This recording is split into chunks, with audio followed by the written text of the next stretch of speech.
Hello, everybody. Welcome to our live once again. I hope you had a great week and that we're taking advantage of the AI and we are profiting from it. If you have any comment that is relevant to what we're discussing this afternoon, you can type it in the comment section. If you have any questions, can also type it in the comment section, then we'll address it. Thank you, Themba, for joining us.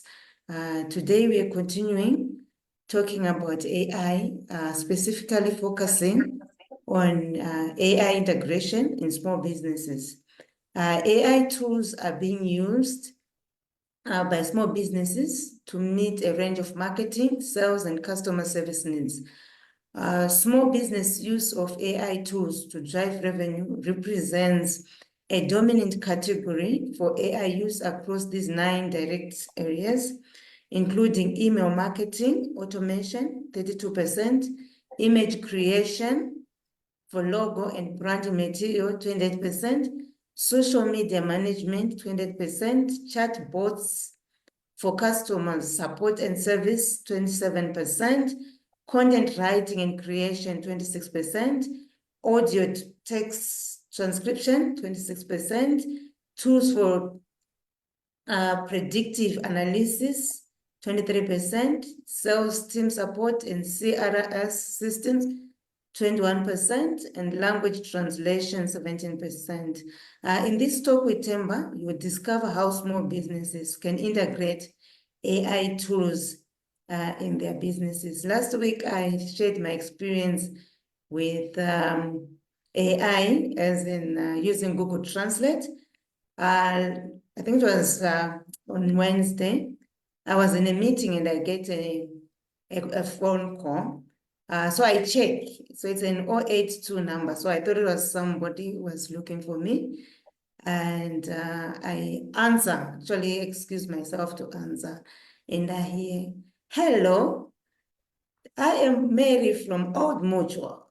So I was very disappointed to realize I was talking to a robot and I excused myself. Themba, do you have any news from this past week for our viewers? Well, Tafadzwa, just to let you know, you can actually Google this robot. The most sophisticated AI robot that they have today is a robot called Sophia.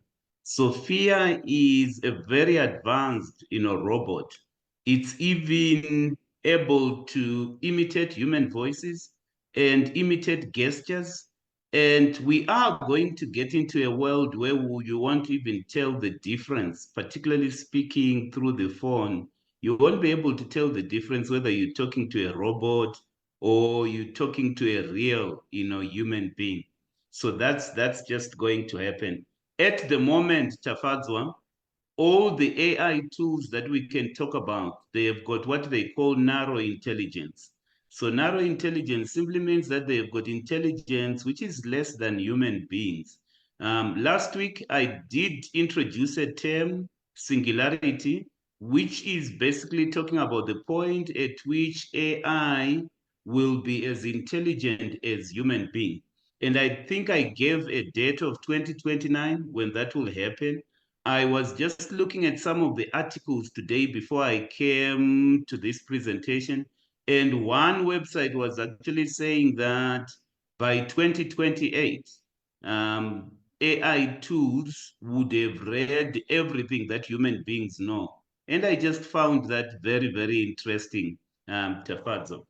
But before I get on to the news item, let's just make it clear to our viewers and to our audience what we would want them to do with the information that we'll be sharing today.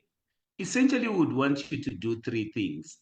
I hope at the end of this presentation, you are going to find some of the insights helpful to help you invest in AI businesses. All along, we've been advising and urging all of us to build an investment portfolio. I'm hoping that in your portfolio, you are even going to look at those businesses that are doing tremendous things from an AI point of view. Because it seems to me that AI is really what is going to give most businesses the competitive advantage. So that's the first thing that I would want you to do to action at the end of this presentation. In your portfolio, begin to invest in AI businesses. If you've got access to private equity portfolios, just invest in startup businesses that are doing amazing things from an AI point of view. The second thing that I would want you to do with the insights that we'll be sharing today is beginning to integrate AI into your small business. I was reading about a survey that was conducted last year in October 2023. This is a survey that was conducted in America by a small business organization called the Small Business and Entrepreneurship Council.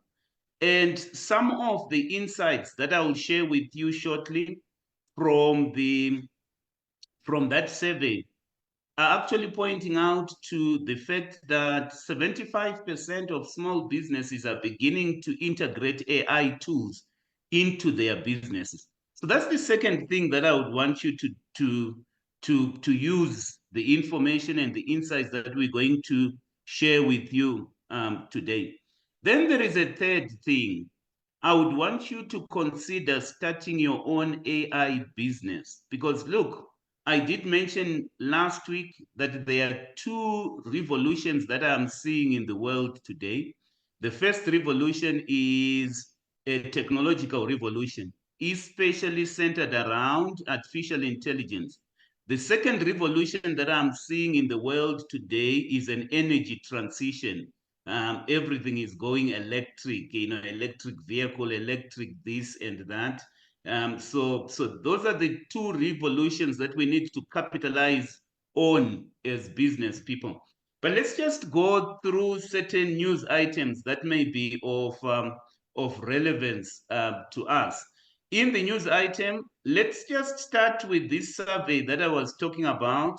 This survey was done by this organization. It's an American organization based in Washington. This organization is there to support and to protect small businesses in America. So they did a survey around AI adoption by small businesses. And some of the things that came out of this survey were things such as 75% of the surveyed small businesses, their sample size was 676, actually utilize AI tools in their operation. What that means to me is that if you're a small business, you are running a small business and you have not embarked on any journey to integrate AI tools into your business, you are actually behind the curve. You are getting left behind. The second thing that they found out is that AI adoption increases with revenue. So for all businesses with a revenue less than 100,000, 66 of the businesses surveyed actually use AI. But for businesses with a revenue over $1 million, 86% actually use AI or employ AI. So it seems that the majority of small businesses are actually using AI, but the AI adoption increases with revenue, which means the bigger the business is, the more the use of AI tools. Then they looked at the areas of the businesses where these small businesses are actually employing AI. Area number one is in financial management tools. So in 40% of the instances, small businesses are using AI tools to improve financial management. In the survey, I saw some of them talking about QuickBooks, which is a software to prepare financial statements. So companies shouldn't struggle preparing financial statements because there are AI tools that enable this to happen. Email marketing automation is another area. 32% of the instances where businesses are using AI is in email marketing, automating. So we don't have to send emails manually. that can be automated. Then again, cybersecurity, 32%. So in improving the cybersecurity environment, people are using AI. In inventory management, on average, they actually found out that businesses are using 4 AI tools. So in that integration, the majority of the businesses actually using at least 4, AI tools. And some of the common tools that are being used, Google tools in 51%, Microsoft tools 39%, ChatGPT in 37%, and QuickBooks, 29%. Those organizations are among the top AI providers for small businesses. So what you're beginning to realize is that AI tools are being used by small businesses to meet a range of needs, in a range of business needs. It could be marketing needs, sales needs, customer service needs, but in general, the use of AI is helping small businesses to increase their revenue and to achieve competitive advantage, especially in the area of email marketing automation. If you are a business that is sending emails, there are AI tools such as MailChimp. I use MailChimp and we're beginning to adopt MailChimp for our business. Image creation for logo and branding material. We used to pay people lots of money to be able to do that. But the report that is coming out of this survey is that businesses are using AI tools to create their logos, to create their branding materials. Social media management is an area where businesses are employing AI tools. And then the chatbots that Tafadzo was talking about for customer support. So I'm sure you've opened websites for certain small businesses, and you can see that there is a chatbot on the side that is asking you questions such as, can I actually help you? Content writing and creation. We don't have to do our own content writing and creation. Many businesses are doing that. Audio to text transcription, tools for predictive analysis. Businesses are doing that. And language translation. The one thing that is interesting about language translation is that it is actually predicted that by the end of 2024, AI tools are just going to be as good as human beings as far as language translation is concerned. But the one thing that I found interesting as I was going through a number of articles about AI is that the one area where singularity is going to be achieved much faster is in the area of language translation. So if you've been trained as a language translator, and that's your profession, your days are numbered. By the end of this year, these AI tools are going to be as good as human beings in translating languages. And then there are obviously certain instances where it will take quite a longer time to replace human intelligence. And most of the predictions that I'm seeing is that in the next 45 years, 40 to 45 years, AI tools are going to do almost everything that a human being can do, from driving a car and doing all sorts of things. And I find it very, very interesting. There is always the question of the size of investment, because when we talk about integration of AI by small businesses, many people then say, this must be costly. The survey looks at this, and they actually found out that the average business investment on an annual basis by a small business in AI-powered tools is something like 1,800, which is less than 40,000 rands. So for 40,000 rands, you can actually embark on an AI journey.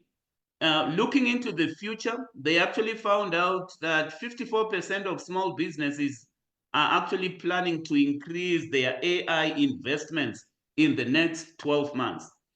look, if you are following us, one of the things that we're trying to communicate in this presentation is that this is a revolution. I was following a conference in this past week in Saudi Arabia. The further you would know that Saudi Arabia has relied on oil for their success. And the days of fossil fuel are numbered.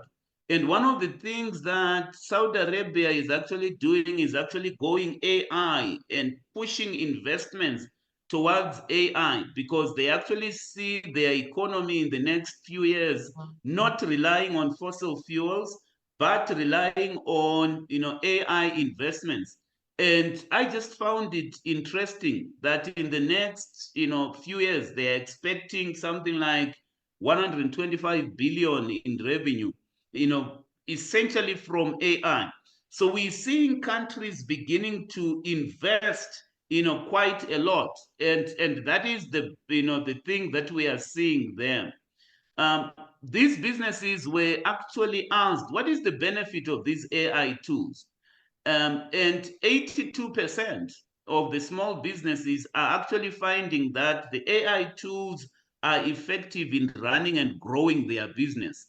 And then in 93% of the surveyed businesses agreed that AI tools offer cost-effective solutions, they drive cost savings, and they improve profitability over time. So on average, and this I found it very, very interesting in terms of time and cost savings. These small business owners reported that the AI tools do the work of two people, right? Two people.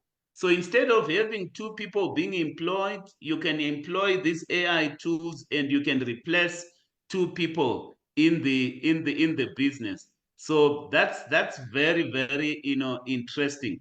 So I started with the survey, and that survey is actually showing us that small businesses are embracing AI tools. We'll go into some details in terms of the specific AI tools that businesses are using. But it's very important to realize that almost on a daily basis, there is a company out there that is introducing AI tools. And the universe of AI tools is growing exponentially on a daily basis. The second thing that I would want to talk about is just a commentary. This is my commentary on the economy and where we are in terms of the economy. So my commentary has got 3 bullet points. Number one, it does not matter whether you're looking at in the globe. I think everyone is agreed that inflation is coming down.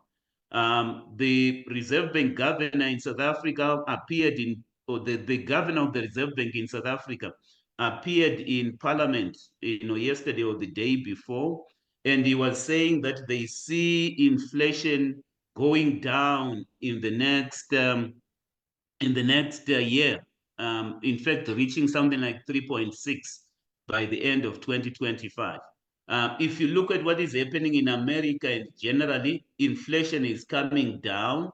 America seems to have avoided a recession. The talk in the past 3 months has been, could there be a recession in America? But they seem to have avoided, a recession. So generally, if you look at economies around the world, inflation is coming down. Secondly, we have seen interest rates, coming down. 2 weeks ago or 3 weeks ago, we reported interest rate cut in America of 50 basis points. South Africa interest rate cut of 25 basis points. The expectation is that central banks are still continuing to cut interest rates, and that's the expectation. So something like a 25 basis points cut in America further. The third bullet point that I would want to say in my economic update is just a word of caution. And this is not necessarily my own word of caution. There was the CEO of JP Morgan in America who was presenting results in this week. And he also gave a stern warning about the state of the economy. And his warning was basically touching on two things. Number one, geopolitical threats. When we talk about geopolitical threats, we're talking about countries fighting each other. And he sees that as a real risk that can hurt the global economy. So we know that Israel has been fighting on two fronts at the moment. We know that the Middle East is unstable at the moment, as a region, and who knows where that is going to take us. And then there is another threat in the form of food inflation, as well. So here is the summary of what I would want us to get out of this economic commentary. There is a lot of positive sentiment in South Africa at the moment. There is generally, a lot of sentiment, positive sentiment around the globe. Obviously, in China, they are concerned about the growth there, but generally, there is a lot of positive sentiment. From a personal finance point of view, I do not want us to relax. I think we should take advantage of this positive sentiment to make investments in the future, particularly those AI investments that I spoke about. We should take advantage of this positive sentiment to reduce debt as much as possible. We should take advantage of this positive sentiment to build reserves. I talk to so many people from a personal finance point of view. I tell them about emergency funds, and then they say, Themba, I'm not making enough to be able to build an emergency fund. This is the time that we should be building emergency funds.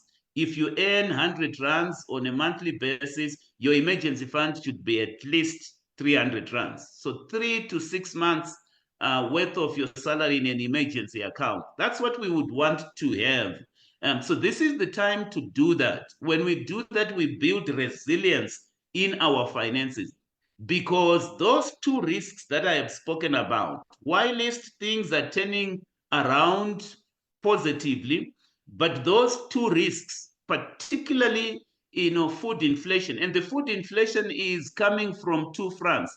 Number one, it's extreme weather events that we have seen. You might have picked up that there are hurricanes at the moment in America, and that is hurting, as well. So food inflation arising from extreme weather events, food inflation arising from geopolitical conflicts. And that is something that is worrying me. So if I will just caution you, don't get excited, build resilience in your finances. Let me quickly talk about financial scams. In the past week, I have been reading quite a lot of stories about financial scams. The first thing that I would want to talk about relating to financial scams is the fact that there was a court ruling in South Africa in this past week. So in South Africa, there used to be a Ponzi scheme that collapsed. It was called Crypto Muzanzi Pawns.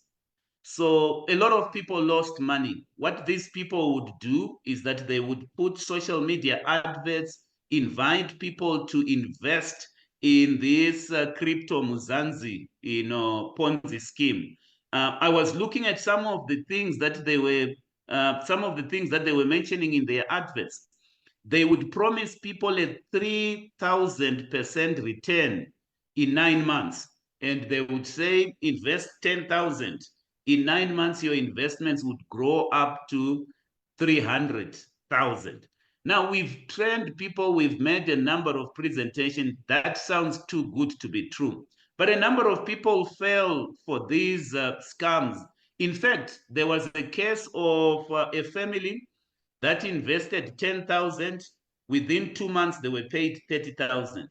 They began to be comfortable with this, cryptocurrency, fund. Then they went on to invest 100,000, which they never got back. But what I want to mention about this is the court ruling, which was a court ruling in Durban. 5 of the participants or 5 of the victims in this illegal Ponzi scheme actually went to court. because what had happened is that the government in South Africa had frozen all the funds that had been taken over by the government in terms of the bank accounts operated by these people. So these accounts were frozen and they were forfeited to the state, which is something that is allowed in terms of the law in South Africa. There is a law in South Africa called the Prevention of Organized Crime Act. We call it POCA, which allows some of these illegal funds to be forfeited to the state. So some of the money in the Ponzi scheme was forfeited to the state. Then 5 applicants who had lost money, in excess of 100,000, then applied to the court to have their investments in the illegal Ponzi scheme to be returned back to them. So that was their application. And the judge said, no, you cannot have those forfeited funds. Those funds were forfeited to the state. You are not allowed to have them, back. And the reason why the judge said you are not allowed to have them back is because as an applicant, you should have known just by looking at the investments, the adverts by the company, you should have known that this scheme was illegal, right? They were promising abnormally large returns, and therefore you cannot have your funds, back. So their application was dismissed. What it just means to us is that if you go by this ruling, if you lose your money in a illegal financial scam, you're not going to go back. You're not going to get that money back. The laws of the country are such that you would have lost that money. Even if the government were to recover that money, you're not going to get it back, especially with regard to these illegal, which is quite strange, because if a thief steals your car and the government recovers the car, surely you can recover the car. But if you invest in an illegal scheme and the government recovers that money on your behalf, the money is forfeited to the state. So you should just know that. In this past week, still talking about financial scam, there were many people that lost a lot of money as far as cars are concerned. So what happened in South Africa is that a scammer would go to a dealership in Nyasna, take pictures of the cars that were being sold, put them on the website, and then started marketing these cars. So it was a website of imaginary cars. But the address was legit. It was address of the actual dealership. Why am I mentioning about financial scams? I'm mentioning about financial scams because we need to understand that AI tools are not being integrated into legit businesses only. There are a lot of crooks out there who are integrating AI tools in their criminal activities. Whether it's using, we've been talking about social media, email marketing, how you can use an AI tool such as MailChimp to do email marketing. What we are seeing is that scammers are using these AI tools to do their own illegal email marketing. And many people are falling, victims.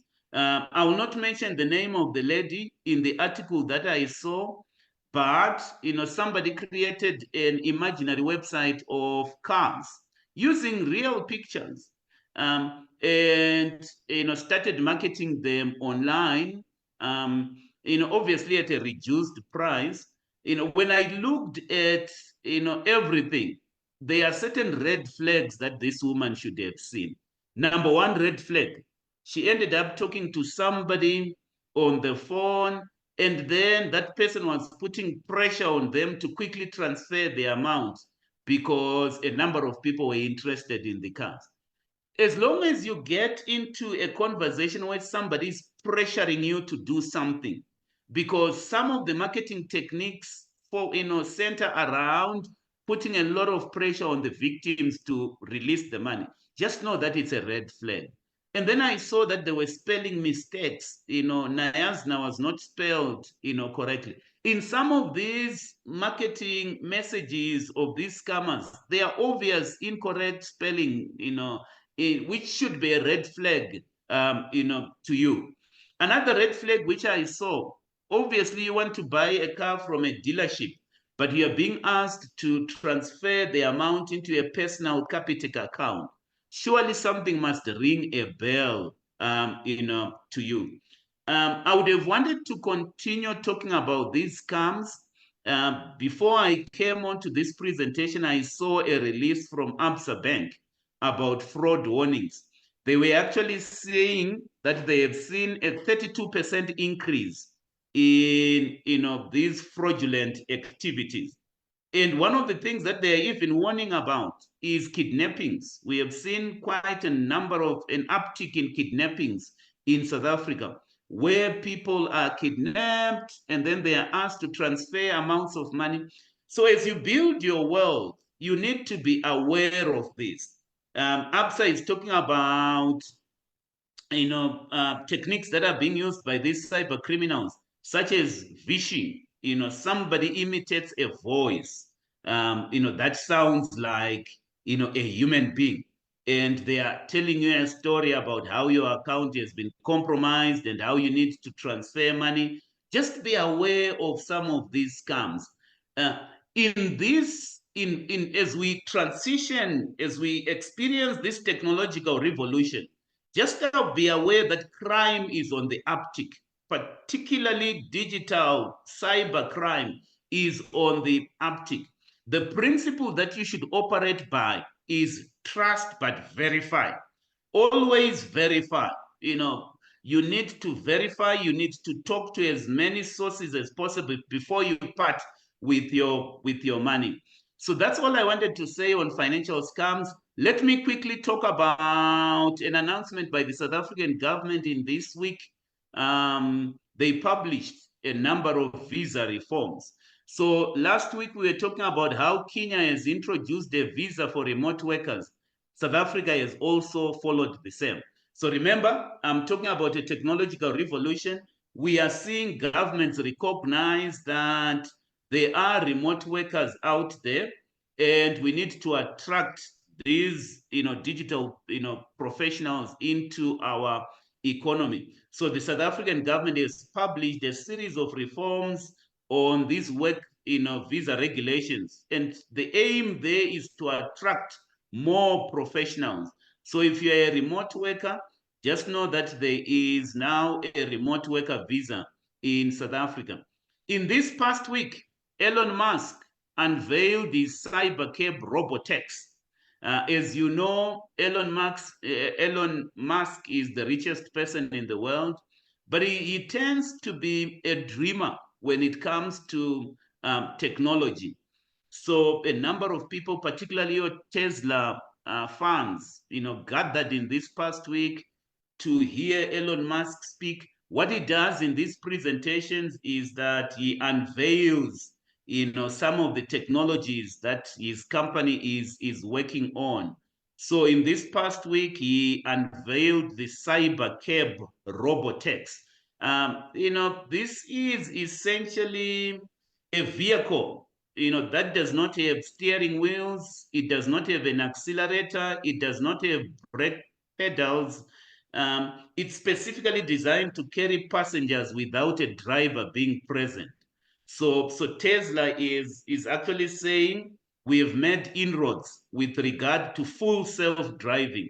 If you look at some of the self-driving cars at the moment, while the technology of self-driving is there, but a driver has to be present, all the time. But what he was saying is that we have made, steps to ensure that we can carry passengers without a driver, being present. And he's actually saying that these vehicles are going to come into production by 2026. Obviously, if you look at what Elon Musk has said in previous presentation, he tends to be overly optimistic in terms of the ability of Tesla to, deliver on some of the promises that we would have made. But this is something that he said the day before yesterday. that, they will be able to operate, these, cyber cab robot taxis without any human intervention, at all. And he was even saying that they've been able to, talk to some of the regulators in California, in Texas, and they are quite confident that they're going to get regulatory approval for the production of these vehicles. So what is the point that I'm just trying to say here? The point that I'm just trying to say is that things are moving very fast. I don't know where you are listening, you are listening from, and I don't know what your view of the pace of technology is, but everything that I'm seeing at the moment is that things are moving much faster than you think. I was looking at an AI analytics site, called Epochs, and they estimate that by 2028, AIs will effectively have read everything ever written by human beings. Because it's always a question as far as AI is concerned. The question is, when will AI outperform human beings?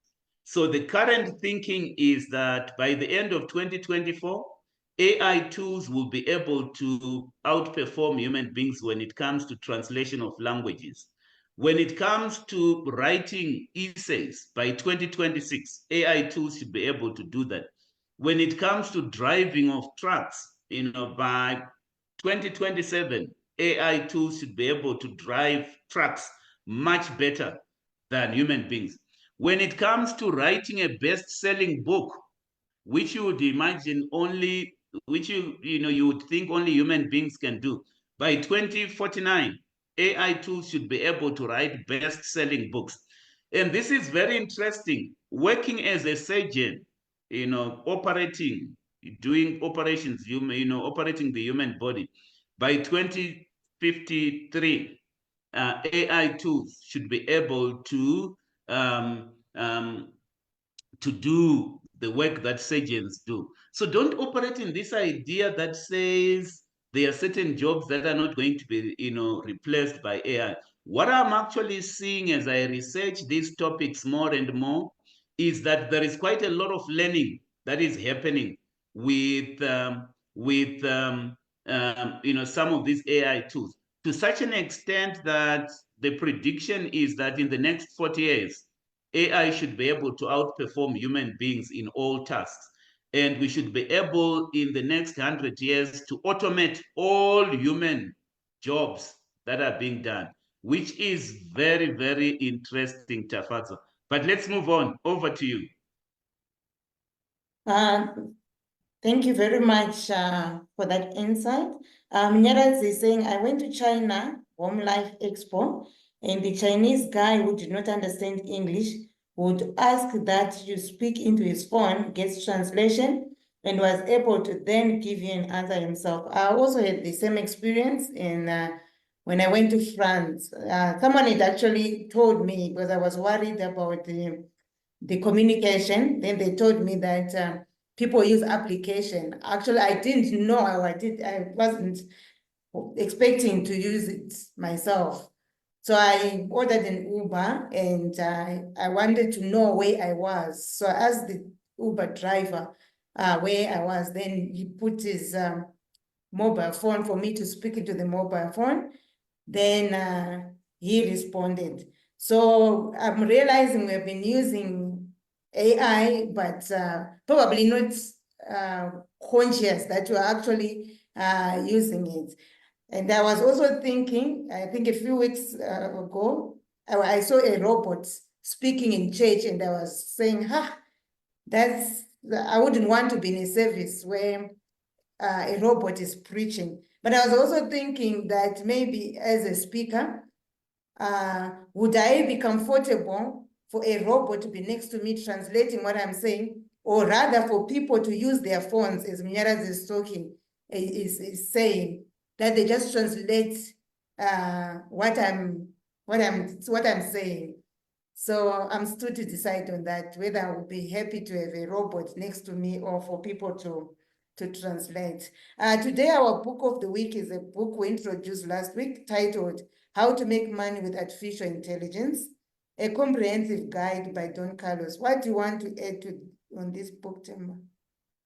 I don't have time to Fadzwa, but probably what I would want to do is just to center, to just focus on a particular chapter, which is chapter 6. And he's talking about building AI models, for profit. He starts in chapter 4, where he's talking about, selecting the right AI model, for your, for your business. That I would want to add or just elaborate on, in addition to, what I have said, is just to mention, the 4 or 5 models that he talks about in chapter 4. When you set up your AI business, he says you should choose the right AI business model. And he talks about 4 business models. So the first business model that he talks about is AI product development. So that's something that you can consider. Obviously, that model of AI product development, you have to be an AI expert. That model requires expertise in AI research, in software development, and in user experience design. But that's one model that you can consider. In this book, he mentions that model offers the potential for recurring revenue through product sales, through subscriptions. I'm seeing quite a lot of companies, Tafadzo, and I'm also, considering investing in some of these AI product development. Because if you choose the right company to invest in, you can actually make a lot of money. Think of how OpenAI has done very well, or think of how companies like NVIDIA, we've been talking about NVIDIA in previous presentation. So AI product development is one business model. The second business model is AI as a service, right? So that's where you provide AI capabilities as a service to customers. So, in this model, it allows businesses to access AI algorithms, tools, platforms which are on demand, typically through sort of a subscription or usage-based pricing model. There. For you to offer AI as a service, you would need to build a robust AI infrastructure. You would need to ensure that you've got the necessary data security, data privacy arrangements, and that you can offer reliable, customer support. So you're not just developing products, you are providing AI as a service. Then you can go to, yes. Nyerez is requesting that you put the book on the chat. I put the book on the chat. All right, why don't I do this? Why don't I project the book on the screen, which I sometimes do. All right, here is the book. Right, here is the book. I've been reading this book. I've been reading this book for for 2 weeks now. It's in fact, initially I read it. You can actually take 3 hours to read this book. So that's the book. I bought it as it's very cheap.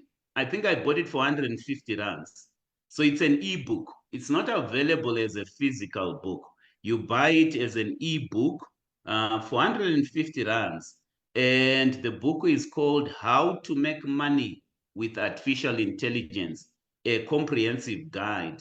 I did mention last week that the book does not just talk about the theory. In chapters 1, 2, 3, they're basically talking about what AI is all about, which industries are being impacted by AI, how AI works, how reliant on data it is, and what are some of the the areas that AI will impact.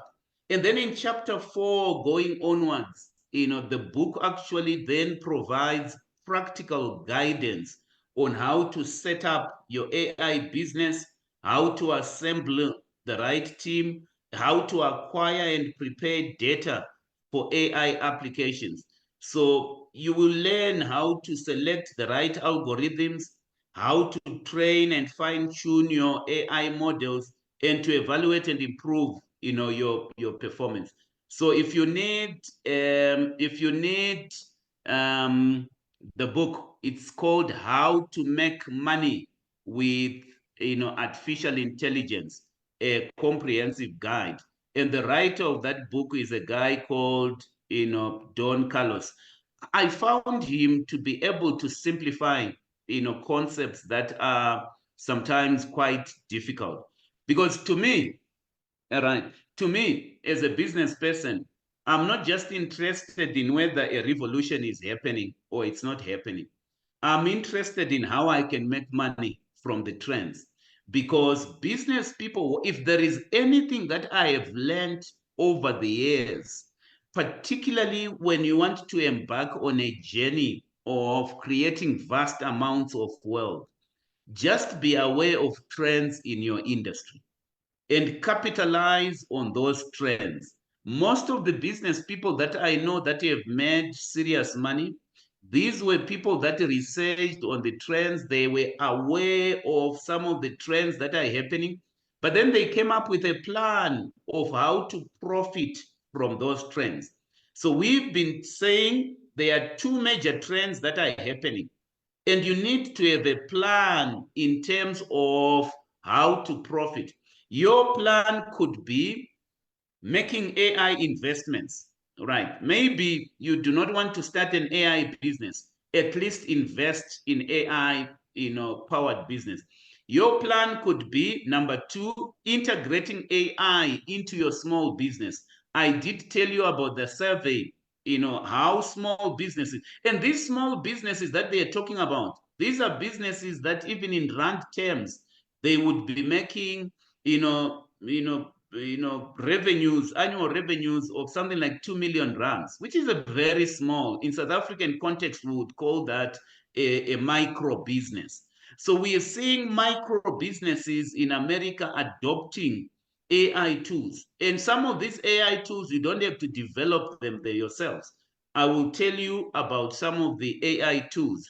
For example, QuickBooks that can replace the accountant that you have employed, there, as far as financial management is concerned, because that's the one area where businesses are using, AI.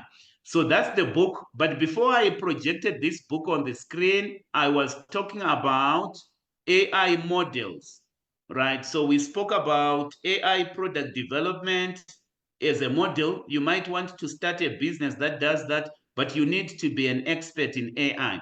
Second model is where you provide AI as a service, right, to people. You build a robust AI infrastructure. Third is where you want to be an AI consultant and you provide service. So you provide your expertise and your guidance to businesses. What you will see in the next few years is businesses embracing AI, and they want assistance in AI strategy, AI implementation, AI optimization. So if you decide to go into AI consulting and services, you need to offer services such as AI audits, feasibility studies, data analysis, AI project implementation. So for you to be an AI consultant, you need a deep understanding of AI technologies. You need industry-specific knowledge. And obviously, like any other consultant, you would need the ability to translate business challenges into solutions.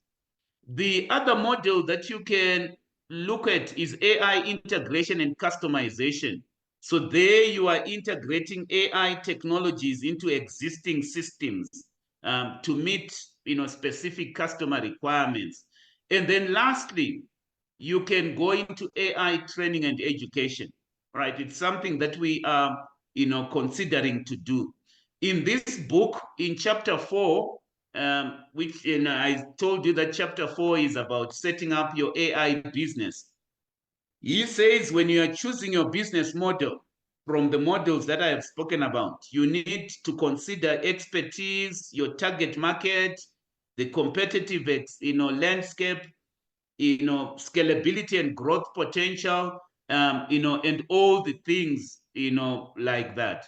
So that's the book, how to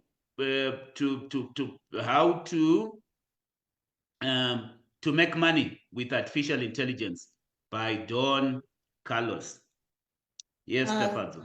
Yes, thank you very much. And I'm looking at our time. But I wanted to ask, you were talking about fraud. I have an online shop, which I wanted to integrate AI. So you see, I'm relevant. You're applying what we are learning, which is good. I always like the fact that you apply. It's about small steps, yes. But the challenge now, because there's so much fraud out there, it's difficult for people to trust online shops. And it's not like my challenge alone. I've had other people have online shops where it's difficult for someone to put their banking details on your website because they're afraid to be scammed. So as a small business, how can we profit from AI when there are issues of trust? Then the other question is how do we also, it could also be, I'm not sure whether it's issue of trust as well. There is Popia, which like protects the customers. And you find the reason why I just declined the call from the robot from Old Mutual, it's probably because I just thought, where did they get my number? So I didn't entertain them. So maybe a small businesses, let's say you want to do that marketing using AI, there could be that challenge of Popia and also trust. How do we profit when there are those challenges? Then Mem Zara is asking, are the AI tools for free?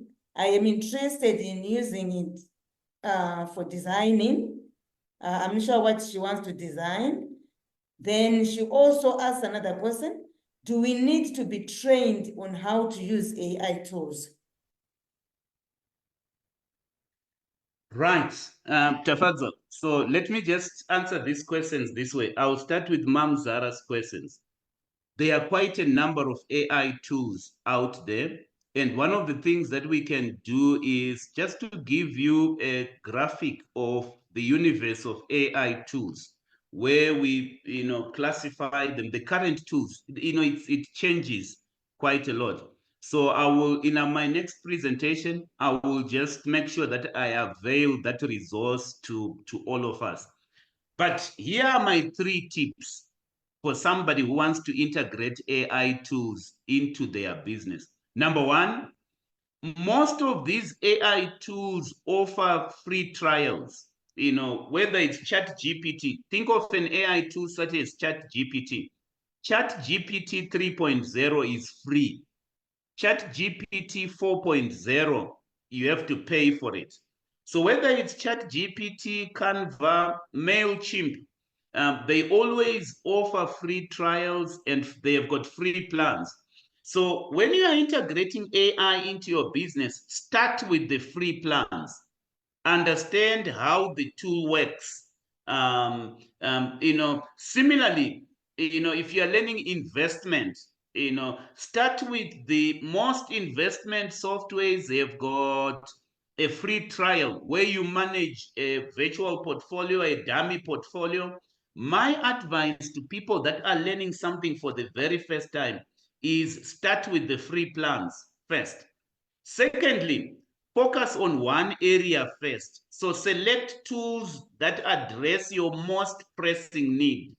If I look at the business that we are running, Tafadzwa, our most pressing need where we need to automate is marketing, the email marketing that you are talking about. The good thing about these AI tools is that they enable us to comply with legislation. So you were talking about POPIA. POPIA is a compliance matter. For those of you who don't know what POPIA is, POPIA refers to the Protection of Personal Information Act. It's a data privacy legislation in South Africa, and there are data privacy legislation all around. In Europe, they've got the GDPR, the Global Data Protection regulation. So most of those regulations require you to have a compliance framework in place, where if somebody complains, you can delete them from your database so that they don't receive emails from you. There is no way you can do that manually. So from a compliance point of view, most of these AI tools enable you to comply with legislation. And what regulators would want you to do is to demonstrate compliance. So tip number one, start with the free plans. Tip number two, focus on one area at a time. Where does your business have the most pressing need? Is it in improving marketing campaigns? Is it in automating customer support? Normally, the one area that people talk about is marketing and advertising. Tafatwa, you spoke about cybersecurity issues with regard to your online shop. I've got good news for you. They are AI tools that focus on cybersecurity. For example, you've got an AI tool called Dark Trace, right? The purpose of that AI tool is to detect and respond to cyber threats in real time. Because what we are seeing, I was listening to research and reading research as well. A typical website in South Africa gets something like 40,000 attacks on a daily basis. So all we hear about most of the time are the most successful attacks, but there are all these attacks that are happening. So if you've got your online shop, there will be people that would want to steal sensitive information. You can use an AI tool, and the benefit that you'll get from an AI tool such as Dark Trace is that it prevents data breaches by identifying unusual behavior. Then there is another cybersecurity tool. I'm just mentioning this from a whole universe of AI tools called CrowdStrike. It provides real-time threat detection and response. So, some of the AI tools that businesses can benefit from can be categorized into customer service and chatbots, right? Such as ChatGPT and Zendex AI, right? Those are customer service and chatbots. People are using marketing and sales automation AI tools. In our business, we are adopting MailChimp, right, to send emails at optimal times. And the good thing about this, you were asking a question around POPIA. It's something that we can profit from because these AI tools learn, they've got learning capabilities. So what are regulators requiring us to do? You can incorporate that learning into your AI model. So many businesses are using AI tools in marketing and sales automation. Then you can use AI tools in content creation and social media management. Tools such as Canva, Magic Write. You are able to do quite a number of things from a design and content creation point of view. So Mam Zara was talking about what are some of the AI design tools that I can use. I've just given you one of them for presentations and for design. It's not the only one. There is a whole universe of AI tools. What you need to do, start with the free plans, identify where your business needs AI the most, and then you work on that. What is the best, AI tool that is available? and then you embark on that, on that journey. Then there are AI tools that are being used in productivity and task automation. Zapier is one of them. It automates repetitive tasks without requiring coding. If you look at where we are from a technology point of view, there was a time where we were saying to people, you need to learn coding. You need to learn some of the coding language. But when I look at some of the AI tools that are being developed, these are tools where you do not need to learn coding at all. These tools, they've been designed for users who have got, no previous training. So there was a question that you asked, I think it came from Mam Zara, do I need training? The thing with some of these AI tools is that they were designed, for users that have no prior experience with that app, at all. And it's something that is, that you can use without, detailed training. I did say to you, Tafadzo, that research is actually showing us that most AI tools are being used for financial management purposes by, small businesses. There is an AI tool called QuickBooks. It's an AI-powered accounting software. It automates bookkeeping. It provides cash flow forecasting. And then Xero, it's a cloud accounting tool with AI features for small, businesses. You can even do reconciliations on that AI tool. There are AI tools in HR and recruitment, right? So Bamboo HR, it's an AI-powered, AI-powered HR software for employee management. You can automate performance reviews, recruitment processes. Zoho Recruit is another one. There are AI tools that you can use in image and design, right? And I'll be able to avail this universe of AI tool to somebody.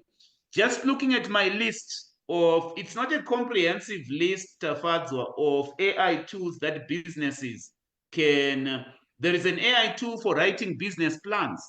If you are a small business person that is struggling with writing business plans, AppMetrics is a tool for writing business plans.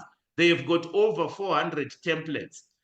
If you would want a project management tool, ClickUp is a project management tool.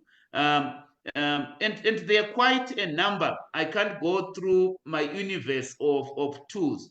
Suffice to say that there is just about, an AI tool for just about everything that you need in your business, from marketing to sales to drafting business plans to financial management to managing human resources. And these AI tools come at little or no expense, right? What we are seeing, and this is a trend that we are seeing, whilst there is a technology revolution, but the cost of technology is coming down. And that's an exciting thing that I'm actually seeing. So some of these tools are quite inexpensive. Remember, what I said from the survey of the small businesses, many businesses are adopting these AI tools with an investment of less than 1,800, US dollars, which translates to less than, 40,000. You can have, your tools, right there. Our time is up, Tafadzo. Let me hand over back to you. But I know you always ask me, for my concluding words.